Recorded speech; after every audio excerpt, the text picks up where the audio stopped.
अस्सलाम वालेकुम नाज़रीन, आप देख रहे हैं न्यूज़ टॉक। मैं हूं यशवीन जमाल। पाकिस्तान की जानिब से की जाने वाली कोशिशों और पसे पर्दा राब्तों के बाइस ईरान और अमेरिका के दरमियान मुज़ाकरात का दूसरा दौर जल्द शुरू होने का इम्कान जाहिर किया जा रहा है। इत्तलात के मुताबिक अमन मुज़ाकरात का दूसरा दौर रवां हफ्ते के आखिर या अगले हफ्ते के शुरू में इस्लामाबाद या जनीवा में मुनक्किद हो सकता है। ज़राए का कहना है कि मुज़ाकरात के दूसरे दौर के हवाले से दोनों फरीकैन की जानिब से रजामंदी जाहिर कर दी गई है। अलबत्ता तारीख और मकाम के हवाले से फैसला अभी नहीं हुआ है। ज़राए का कहना है कि सालिसों की कोशिश है कि सीज फायर की डेडलाइन खत्म होने से कबल किसी हतमी मुआहदे तक पहुंचा जाए, क्योंकि ये सीज फायर पायदार नहीं है। ईरानी हुकाम की जानिब से मुज़ाकरात के हवाले से तस्दीक सामने आई है, जबकि अमरीकी सदर डोनाल्ड ट्रंप का कहना है कि हमें सही लोगों की तरफ से कॉल मौसूल हुई है कि ईरान डील करना चाहता है। सदर ट्रंप का बयान भी इस बात की निशानदेही कर रहा है कि ईरान और अमरीका के दरमियान मुज़ाकरात का दूसरा दौर जल्द शुरू होने का कभी इम्कान मौजूद है, क्योंकि मौजूदा सीज फायर खत्म होने में महज 7 रोज ही बाकी रह गए हैं। दूसरी जानिब ये इत्तलात भी सामने आ रही हैं कि अमेरिका और ईरान के दरमियान डेडलॉक की वजह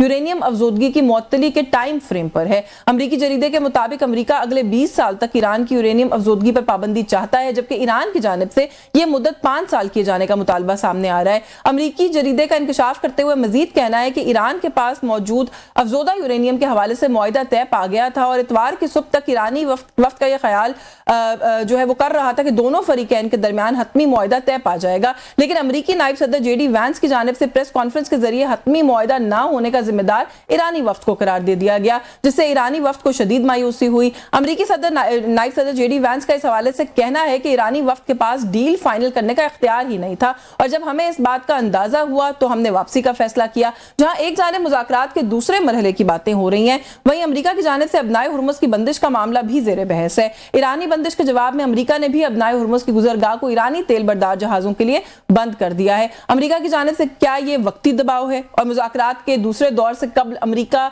ईरान पर महज दबाव डालने के लिए अबनाए हुर्मुज़ की बंदिश को इस्तेमाल कर रहा है? ये कुछ इशूज हैं, इन पर बात करेंगे। इस पॉइंट से आगे कितना ऑप्टिमिस्टिक रहना चाहिए, थोड़ा सा ये भी जानने की कोशिश करेंगे। हमारे साथ प्रोग्राम में हमें ज्वाइन किया सीनियर डिफेंस एनालिस्ट है ब्रिगेडियर रिटायर्ड गजनफर अली साहब ने। बहुत शुक्रिया सर आपका, आपने वक्त दिया। साबिक सफीर है, तज्जियाकार है, नाइला चौहान साहिबा ने ज्वाइन किया। बहुत शुक्रिया मैम, आपका भी, आपने वक्त दिया। मैं नाइला चौहान साहिबा आपसे गुफ्तगू का आगाज कर लूं कि ईरान अमेरिका मुज़ाकरात का दूसरा राउंड आप किस तरीके से देख रही हैं? आपको लगता है कि दूसरा राउंड इस जो सूरत हाल है इसके अंदर मुमकिनात में से है? क्योंकि जब यहाँ से भी ये जो वफूद है ये गए थे तो उस वक्त भी यही ख्याल किया जा रहा था कि बड़ा कॉम्प्लिकेटेड मैटर है, एक सिटिंग में तो हल नहीं होगा, हमें दूसरी सिटिंग एक्सपेक्ट करनी चाहिए। आपने दुरुस्त फरमाया कि दूसरी सेटिंग हमें एक्सपेक्ट करनी चाहिए। और जब जेडी वैंस साहब यहाँ से तशरीफ ले जा रहे थे तो उन्होंने एक शॉर्ट प्रेस कॉन्फ्रेंस भी की थी, जिसमें उन्होंने पाकिस्तान की हुकूमत का, आपके फील्ड मार्शल साहब का, आपके प्राइम मिनिस्टर का शुक्रिया अदा किया था, डिप्टी प्राइम मिनिस्टर साहब का शुक्रिया अदा किया था, जो सालसी का आपने रोल प्ले किया। लेकिन उसके बावजूद उन्होंने ये भी कहा कि हमने अपना जो है फाइनल ऑफर ईरान को दे दिया है, अब ईरान पे मुनहसर है कि वो इसको मतलब जंग बंदी और अमन की तरफ ले जाना चाहते हैं या नहीं। और उसके बाद ईरान ने अपना जवाब दिया था कि जो conditions United states of America उन पे लागू करने की कर रहा है वो उनको कबूल नहीं है। कौन सी gap between the two countries उनकी नैरेटिव में बहुत बड़ा है।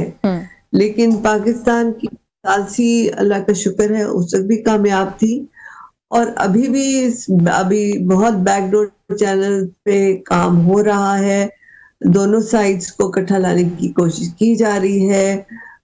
चीन का बहुत अहम रोल है, सऊदी अरेबिया और गल्फ कंट्रीज का एक अपना रोल है, तुर्की, मिस्र वो भी इसमें बहुत एक्टिव है, रूस भी इसमें एक्टिव है। तो बहुत से मतलब पूरे खित्ते को समझिए कि उनके इंटरेस्ट में है कि ये जंग बंदी हो। सीज फायर जो है वो इजराइल और यूएसए का मौकफ था, क्योंकि पहले भी लास्ट ईयर भी जब 12 दिन की जंग हुई थी तो उसमें उन्होंने सीज फायर था, ईरान ने सीज फायर एक्सेप्ट कर लिया था इस उम्मीद से कि इसके बाद कोई फसाद नहीं होगा। लेकिन फिर उन पे हमला किया तो अब वो सीज फायर नहीं जाना चाहते, वो हाँ, सीज फायर जो है वो, और बिल्कुल सही है, जंग बंदी की तरफ दोनों ही जाना चाहते हैं, दोनों फरीकैन जाना चाहते हैं, लेकिन अब वही बात है कि टर्म्स एंड कंडीशंस को लेकर इस वक्त हमें एक भाम दिखाई देता है। ब्रिगेडियर साहब, आप कैसे देख रहे हैं?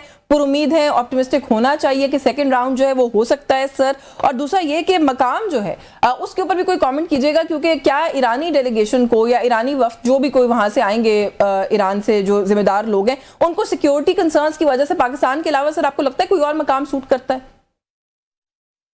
बहुत बहुत शुक्रिया।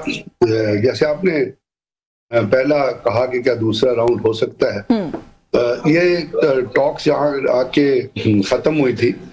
बुनियादी तौर पे वो मेरे ख्याल में उसको आप ईरानियन की प्रेस कॉन्फ्रेंस, ईरानियन वक्त की स्टेटमेंट सुने या जेडी वैंस की स्टेटमेंट सुने, जिसमें उसने कहा कि we couldn't reach an agreement. तो ये बुनियादी तौर पर डिसएग्रीमेंट मेरा ख्याल इसमें था ज्यादा, और डिसएग्रीमेंट जब होता है तो उसके लिए फिर नए तरीके से कोशिशें जो है वो की जाती है। और अभी ये बहुत जगहों से ये इनपुट आ रही है कि पाकिस्तान इस backdoor diplomacy, back channel diplomacy इसमें इन्वॉल्व है, और वो ईरान से भी बात कर रहा है और अमेरिकन से भी बात कर रहा है। इस तमाम चीजों में मेरा ख्याल उसको जो एक्सप्लॉइट कर रहे हैं वो यहाँ पर वो आपने उसमें इजराइल का रोल देखा कि वो उसमें जो उनका प्राइम मिनिस्टर है शैतान याहू, उसकी सर्वाइवल इस चीज में है कि जंग जारी रहे। अदरवाइज अगर जंग खत्म हो गई तो हो सकता है तीसरे दिन उसको उठा के वो बाहर फेंक दे जो उसके खिलाफ मुजाहरे हो रहे हैं, जो उसके ऊपर ग्राफ्ट और करप्शन चार्जेस हैं। तो इस तमाम प्रोसेस को जो एक्सप्लॉइट किया जा रहा है, जो डिरेल किया जा रहा है, वो उनकी इजराइल की तरफ से, और उन्होंने प्रेशराइज किया हुआ है डोनाल्ड ट्रंप को। और डोनाल्ड ट्रंप की ओरिएंटेशन आपको पता है, क्योंकि यहाँ पर जो स्टीव विटकॉफ और जैरेड कुशनर जो बैठे हुए थे वो बुनियादी तौर पे तो इजराइल की नुमाइंदगी कर रहे थे।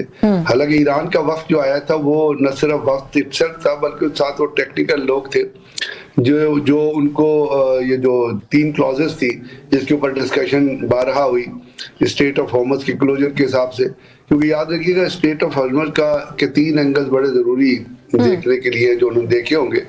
एक उसका लीगल एंगल है, और एक उसका जो है वो बुनियादी तौर पे मिलिट्री एंगल है कि काइनेटिक एंगल उसका क्या है, और तीसरा उसका है कि उसकी इकोनॉमिक्स क्या होती है और वहां से कितना यानी तेल गुजरता है दुनिया का।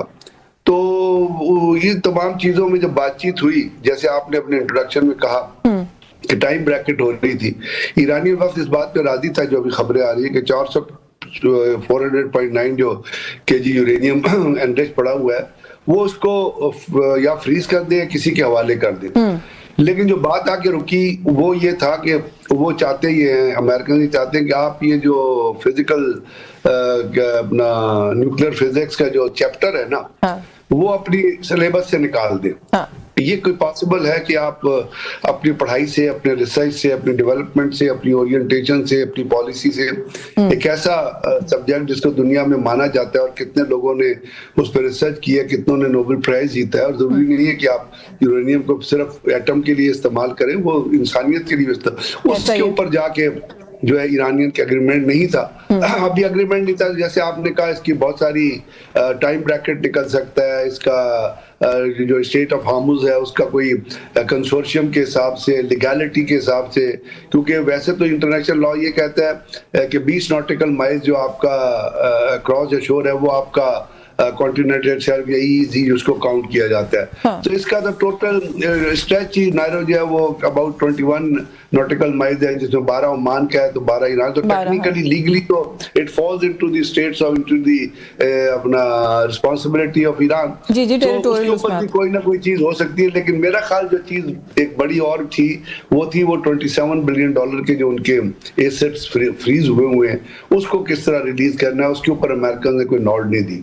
तो मेरा ख्याल है ये वो पॉइंट्स हैं जो रीडिस्कस हो सकते हैं। और जहां का जगह का ताल्लुक है वो Pakistan, I think for Iranian is a more secure place, क्योंकि आपको पता है पाकिस्तान ने ईरानियन को यहाँ कैरी भी किया, लेके भी आए और फिर छोड़ के भी आए, और उन्होंने बल्कि एक पाकिस्तान एयरफोर्स ने एक एयर कॉरिडोर क्रिएट कर दिया था सऊदी अरब और ईरान से लेके पाकिस्तान तक, और कॉशन कर दिया था कि इस कॉरिडोर के अंदर कोई, और साथ अपने वैक्स भी डिप्लॉय किया था। तो मेरा ख्याल अगर इस्लामाबाद में हो, पाकिस्तान में हो तो that will be more secure, more productive, because Pakistan ने इसको इनिशिएट किया है। बिल्कुल ठीक है। अच्छा, पाकिस्तान ने इसको इनिशिएट किया है, होस्ट किया है, फर्दर पाकिस्तान डिप्लोमेटिक फ्रंट के ऊपर क्या कुछ करने की कोशिश करे? एक ब्रेक ले लूं, ब्रेक से वापस आके इस पे बात करते हैं। नाइला चौहान साहिबा को शामिल करेंगे कि किस तरीके से जो पाकिस्तान की डिप्लोमेसी है उसको देख रही हैं और कितनी इफेक्टिव वो समझती हैं कि हो सकती है इस मामले को जो है वो रिजॉल्व करवाने में। इस ब्रेक के बाद हमारे साथ हुई जी। वेलकम बैक नाज़रीन। ब्रेक पे जाने से पहले जो नुकता हमने छोड़ा था, नाइला चौहान साहिबा किस तरीके से देख रही हैं कि अभी फर्दर अगर राउंड 2 होता है या इस वक्त कोई बैकडोर डिप्लोमेसी हो रही है, पाकिस्तान आप क्या समझती हैं कि उसमें फर्दर कहाँ फिगर आउट करता है, कितना इन्फ्लुएंस अपना इस्तेमाल कर सकता है? मुख्तलिफ जो ममालिक हैं उनके सरबराहान जो है उस वक्त हमारे वज़ीर आज़म के साथ राब्ते में हैं, मुकम्मल जंग बंदी चाहते हैं। ईरान और सऊदी अरब के जो वज़राए ख़ारजा उनका आपस में भी राब्ता हुआ है। हमारे प्राइम मिनिस्टर का दौरा सऊदी अरब भी और उसके आगे फिर कतर और तुर्किया भी एक्सपेक्टेड है। तो आपके ख्याल में पाकिस्तान किस तरह से सब में फिगर आउट कर रहा है? देखिए, अल्हम्दुलिल्लाह पाकिस्तान तो सिंस 2025 एक नया ग्लोबल प्लेयर के तौर पे उभरा है। पहलगाम के बाद दुनिया में एक नई हकीकत वाज़े हुई कि जो इंडिया का उन्होंने एक मिथ बनाया हुआ था वो क्या था, और पाकिस्तान जिसको मोदी ने कहा था कि आइसोलेट करेंगे, वो आइसोलेट क्या, अब सारी दुनिया पाकिस्तान पे नजर रखी हुई है। और पाकिस्तान की थी कि जब ये इस्लामाबाद टॉक्स भी हो रहे थे तो क्यों हो रहे थे, आप देखिए कि जब जिस रात को सारी दुनिया जो थी वो टेंस बैठी हुई थी। आई एम श्योर आप भी ना सोई होंगी कि जब ट्रम्प साहब ने कहा था कि बस इतने घंटे बाद हम ईरान को दुनिया के खित्ते से जो है नक्शे से मिटा देंगे जी। तो उस वक्त उन्होंने पाकिस्तान की रिक्वेस्ट फॉर सीज़फायर की और दुनिया में अमन आया। और इसी तरह ईरान भी आपकी रिक्वेस्ट एक्सेप्ट की। तो इससे वाज़े है कि पाकिस्तान की इज्जत थी। पाकिस्तान एक गैर जानिबदार किस्म का ऑनेस्ट मीडिएटर था और उसकी वजह से आपको कामयाबी हुई। और वो दोनों जो कभी आप देखिए पिछले 40-45 साल में तो नहीं बैठे थे, यहाँ बैठे और उन्होंने गुफ्तगू अनप्रेसिडेंटेड और काफी हद तक जो इश्यूज थे वो डिस्कस भी और मतलब आई डोंट नो इसमें क्या हकीकत है, क्या फना है, कहाँ से फोन आई, कहाँ से क्या हुआ कि अमेरिका रजामंद करते करते जो है उन्होंने अपनी पोजीशन चेंज कर ली। ऐसा ही है, ऐसा ही है। न्यूक्लियर की देखें कि अमेरिका कंट्राडिक्टरी स्टेटमेंट्स जो उनका 15 नुकाती था पीस प्लान ट्रम्प साहब का, उसमें भी उन्होंने ईरान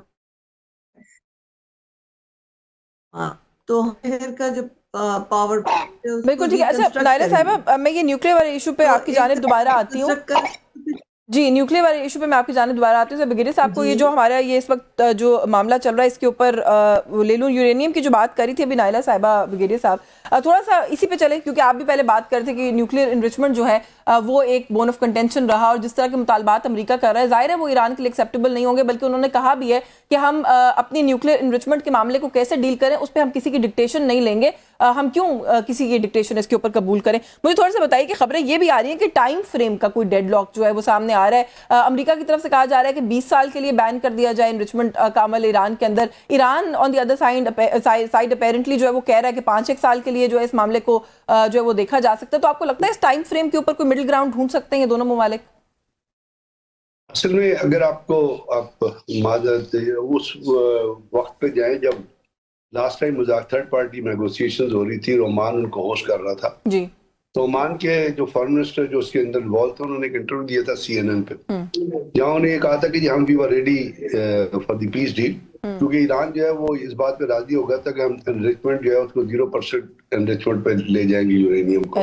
और वहीं उस वक्त भी टाइम ब्रैकेट की बात हो रही थी, लेकिन उन्होंने ये कहा कि वो कहते हैं according to him, quote him, उन्होंने कहा कि मुझे लगा कि इजराइल जो है वो ईरान पे हमला कर देगा, इजराइल और America, so we called off the negotiation and I am putting this thing on record. अगर वहां से इस नुक्ते को लेके आगे चले तो टाइम ब्रैकेट में ईरान बिल्कुल ये एक्सेप्ट कर सकता है कि जो वो वेपन ग्रेड यूरेनियम या यूरेनियम इनरिचमेंट जो है उसको वो अपना परसू ना करें। लेकिन ये कहना कि जी आप इस सब्जेक्ट के ऊपर बात ही ना करें या आप इसको निकाल ही दें फॉर टाइम्स टू कम, इस पे तो ईरान क्या कोई भी मुल्क राजी नहीं होगा क्योंकि ये तो इसके अंदर बहुत सारी और भी लिंकेजेस हैं। ये न्यूक्लियर केमिस्ट्री या न्यूक्लियर फिजिक्स जो है ये सिर्फ एनरिचमेंट यूरेनियम से ही लिंक नहीं है, इसके साथ है इसकी साइड ब्रांचेस में जाएंगे तो वो चीजें हैं जो एक मुल्क की इंडस्ट्री में, एक मुल्क की फर्टिलाइजर्स में, मेडिसिन में, कॉमन लाइफ में, एनर्जी में, बिजली में बहुत बड़ा रोल प्ले करती है। पाकिस्तान में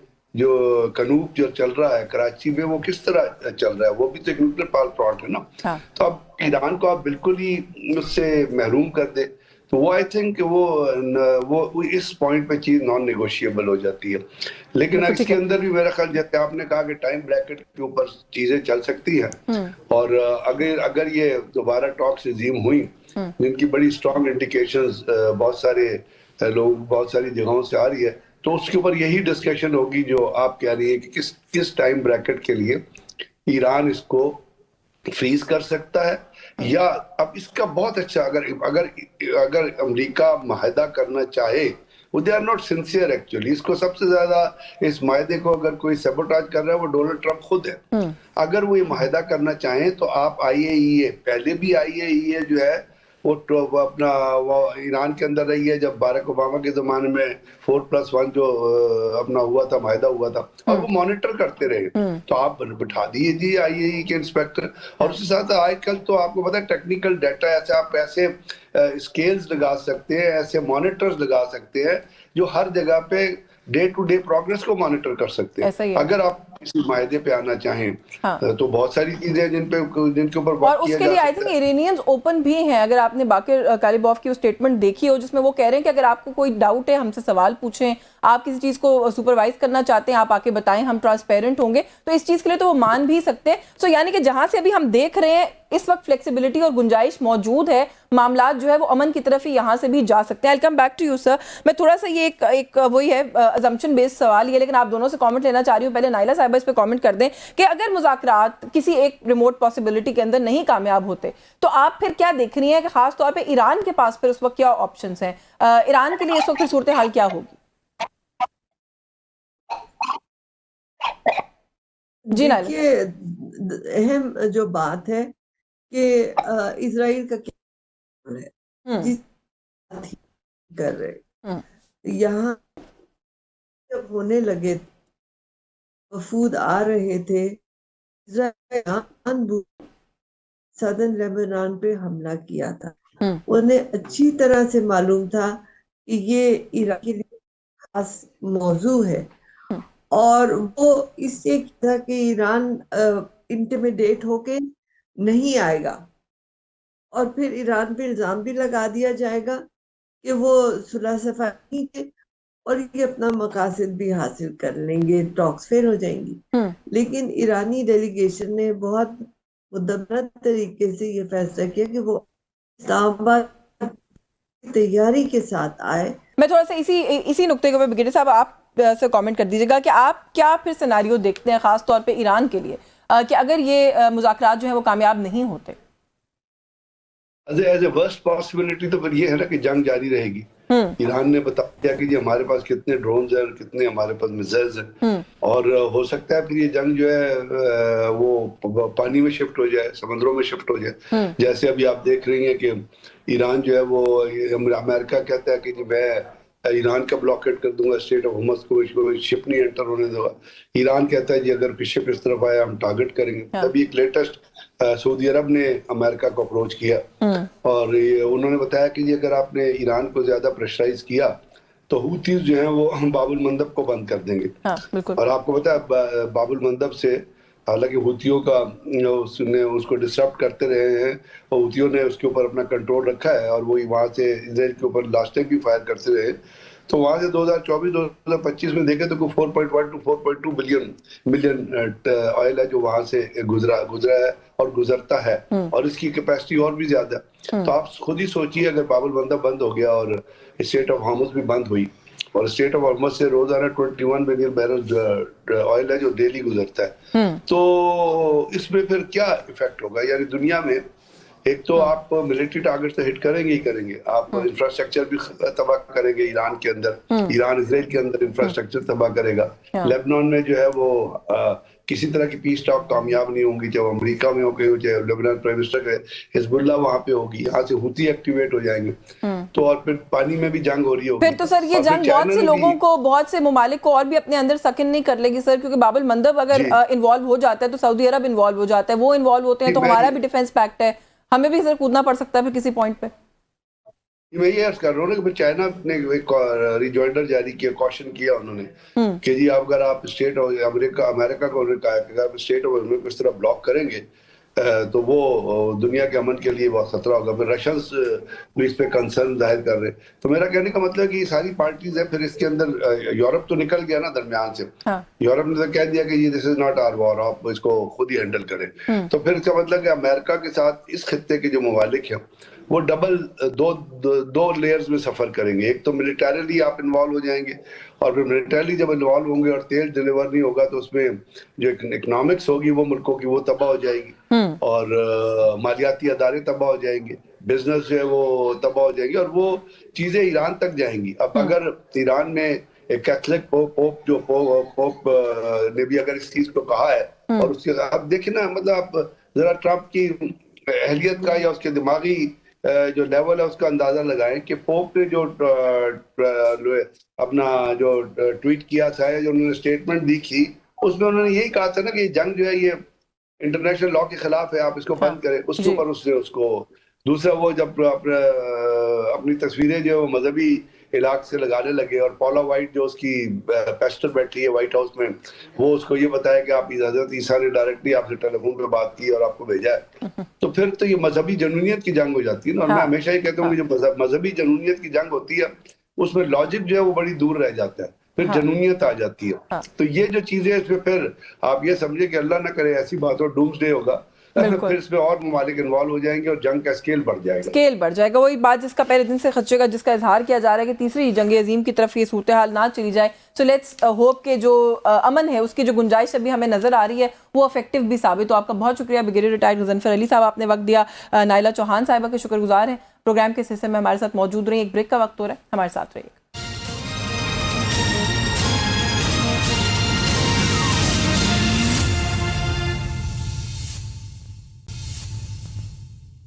जी वेलकम बैक नाज़रीन। बात करें हम अमेरिका ईरान, जो इस वक्त एक अमन अग्रीमेंट की बात हो रही है, और ये कहा जा रहा है कि जो मुज़ाकरात का पहला दौर है उसमें से कुछ खातिर खा नहीं निकला, लेकिन एक दूसरे दौर जो है उसकी उम्मीद जो है वो बाकी रखी जा सकती है। और अभी भी बैक चैनल अगर हम बात करें तो डिप्लोमेटिक एफर्ट्स जो हैं वो जारी हैं। इन्हीं इश्यूज़ पे बात करेंगे। हमें प्रोग्राम में ज्वाइन किया साबिक मुशीर हैं डोनाल्ड ट्रंप के साजिद तारड़ साहब ने। बहुत शुक्रिया सर आपका, आपने प्रोग्राम में वक्त दिया। सर सबसे पहले तो क्योंकि आपको पता है कि आप ही ने ये बात कही और आप ही से इस खबर को मंसूब भी किया गया और अब हर जगह पर बातचीत हो रही है कि डोनाल्ड ट्रंप का पाकिस्तान खुद आने का इम्कान जो है वो भी है कि फाइनल राउंड के लिए या सेकेंड राउंड के लिए जो है वो खुद भी पाकिस्तान आ सकते हैं। सर किसी किस्म की कोई ऑफिशियल जराए से आप इसकी अभी तक तस्दीक कर चुके हैं इस खबर को? क्या हम अभी भी मतलब फर्दर इसके ऊपर देखें कि ये हो सकता है, मुमकिनात में से है?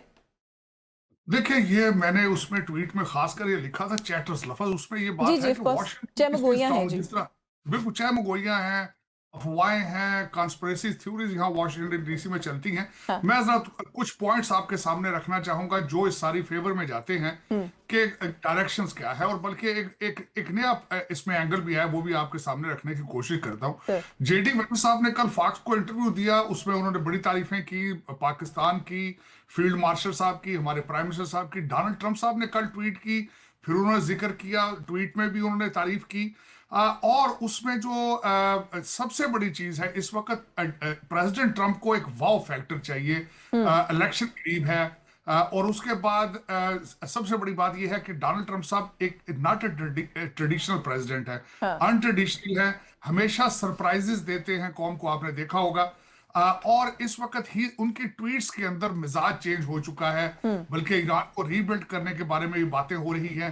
फिर उन्होंने कल एक और अंदिया दिया है कि ईरान के बाद हम क्यूबा जाएंगे, वो भी बात सामने आ चुकी है। और आज तकरीबन दुनिया के रॉयटर्स की खबर है कि 11 मुख्तलिफ सोर्सेज से ये कंफर्म हो रहा है कि डायलॉग जो है वो खत्म हुआ ही नहीं था, आपस में इन टच थे। और एक पॉइंट जो यूरेनियम के इनरिचमेंट के ऊपर है, उसके ऊपर भी क्लैरिफिकेशन आनी शुरू हो चुकी है। एक तो जेडी वैंस साहब ने आते हुए कहा था कि अब हमने बड़ा अच्छा पैकेज ईरान को दिया, उस पर डिसाइड करें। ऐसा ही है। तो उसकी चीजें सामने आ रही हैं कि 20 साल की पाबंदी की बात की गई थी, लेकिन ईरान एग्री कर चुका है कि सिंगल डिजिट उसके ऊपर जो है मेरा 10 साल से कम, 5 साल। कुछ लोग कहते हैं कि ईरान 5 साल पे एग्री किया था, लेकिन जो तवक्को की जा रही है कि 10 साल के ऊपर एग्री होंगे। लेकिन इसमें अब दूसरा मैं वेन्यू के बारे में बात करना चाहूंगा।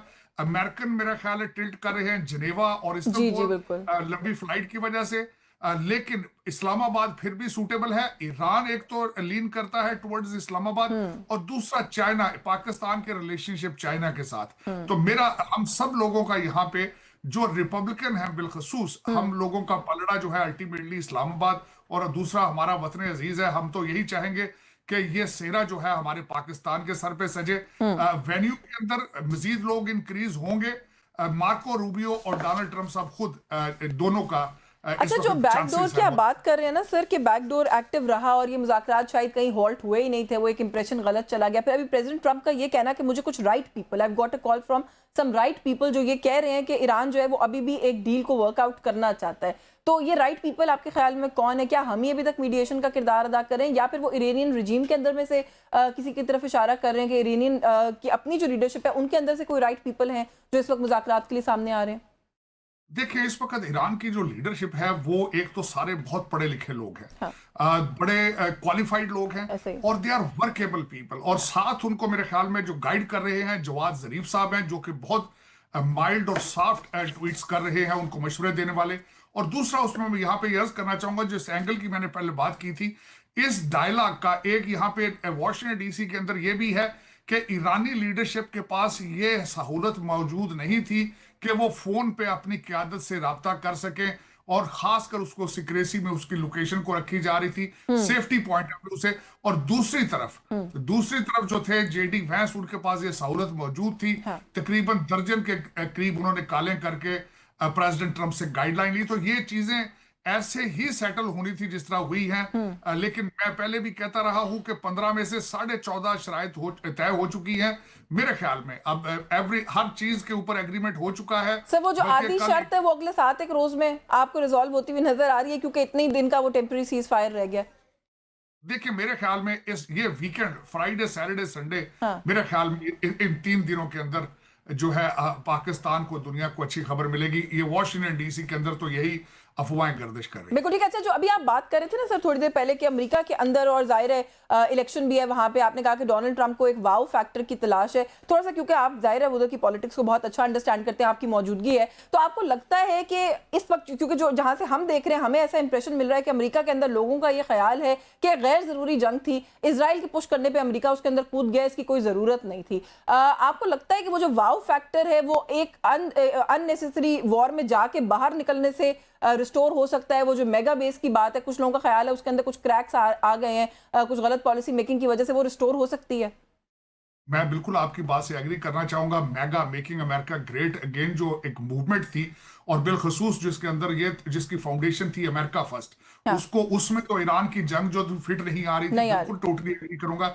लेकिन डिफ्यूज जरूर होगा, ultimately damage has been done. लेकिन इस वाव फैक्टर से अगर डोनाल्ड ट्रंप साहब जाते हैं और वापसी पे उनको एक फातेह के तौर पे रिसीव किया जाए, शायद सुर्खियों में आते ही बड़ी अच्छी धुआंधार किस्म की स्पीच दें, तो मेरे ख्याल में उस पर काफी डैमेज कंट्रोल किया जा सकता है। हाँ, लेकिन वही बात है कि कोई ना कोई एलिमेंट उसके अंदर रह जाएगा। अच्छा, प्रेसिडेंट ट्रंप की अपनी भी एक पर्सनालिटी है, जाहिर सी बात है, और जब किसी कोई इस तरह का अनप्रिडिक्टेबल, मैं कहूंगी कि पर्सनालिटी का इंसान इस तरह के ऑफिसेज में से होता है, तो कभी कभी सरप्राइजेस मिला करते हैं। But at the same time sir, एक इजराइल फैक्टर भी है। तो आपको लगता है कि इस टाइम के ऊपर, क्योंकि एक इंप्रेशन ये भी था कि ये मुज़ाकरात इसलिए भी कामयाब नहीं हो सके क्योंकि वो इजराइल फैक्टर कहीं ना कहीं हावी आ गया, आपको लगता है कि कंट्रोल कर पाएंगे, न्यूट्रलाइज कर पाएंगे उस फैक्टर को American and president Donald Trump जो हैं? देखिए, वो तो एक ऐसा एक एलिमेंट है जो कि बहुत भारा क्वेश्चन है। उसकी वजह यह है कि जायनस जो इस वक्त जो बीबी नेतन्याहू जायनस माइंडसेट है, उसका हल तो सिर्फ यही है कि बीबी नेतन्याहू की टर्म खत्म होगी। नया देखा जा रहा है कि नया इजराइल के अंदर जो लीडर आएगा वो मिडिल ग्राउंड पे जाएगा, कुछ जंगों पे हाथ अपना हल्का रखेगा।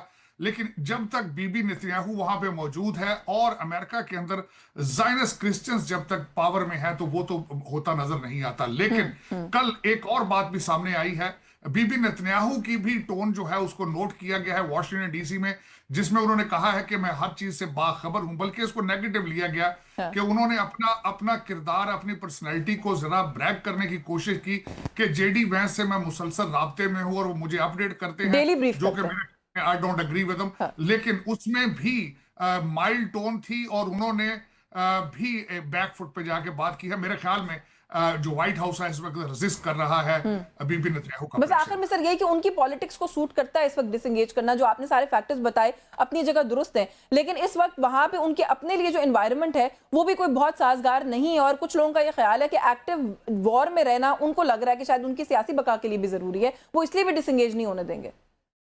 आपने कल खबरों में शायद देखा होगा कि कल उन्होंने कोर्ट में पेश होना था और उन्होंने वहां पे प्ली ली है कि मेरी जान को खतरा है, अगर मैं कोर्ट में गया तो शायद हो सकता है ईरान वहां पे अटैक कर दे। तो ये उनके इंटरनल हालात ये हैं। दर हकीकत वो is a very unpopular prime minister in Israel at the moment, और मेरे ख्याल में दुनिया में सबसे ज्यादा नफरत ज़दा जो शख्स है इस वक्त बीबी नेतन्याहू है, और वो समझता है कि शायद जंगें ही एक वाहिद ऑक्सीजन है जिस पे वो सर्वाइव कर सकता है, लेकिन दुनिया बेजार हो। बिल्कुल, इसमें कोई शक नहीं सर। इजराइल एक ऐसा मुल्क है जिसने एक ऐसे शख्स को इस वक्त वज़ीर आज़म बिठाया हुआ है जो कि शॉर्ट ऑफ दहशतगर्द, मेरे पास कम से कम कोई और लफ्ज नहीं है। वक्त खत्म हो गया, वरना मैं मजीद जरूर बात करती। आपसे आपका बहुत शुक्रिया साजिद तारिर साहब, आपने प्रोग्राम में हमें वक्त दिया। न्यूज़ टॉक से आज के लिए बस यही कुछ, मुझे इजाजत दीजिए, अल्लाह हाफिज।